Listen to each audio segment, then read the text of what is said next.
Сәлем достарым! Бүгін мен сіздерге eGov Mobile мобильді қосымшасын жүктеу және тіркеу қаншалықты оңай және жылдам екенін көрсетемін. Ол үшін сізге тек смартфон мен интернет қажет.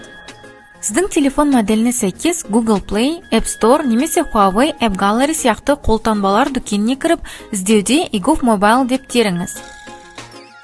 Жүктеп алу түймесін басыңыз. Ашу, сізге қолдануға ыңғайлы тілді таңдаңыз.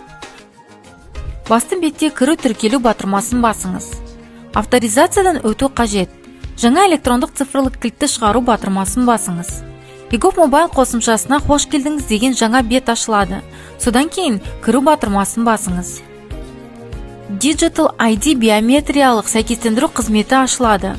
Мобильді азаматтық базасында тіркелген телефон номерін SMS-тен тексеру кодын енгізіңіз. Digital ID-ге тіркеліңіз. Жеке басын сәтті растағаннан кейін, мобильді қызметте жеке басын куәландыратын ақпарат пен телефон номеріне рұқсат беру керек.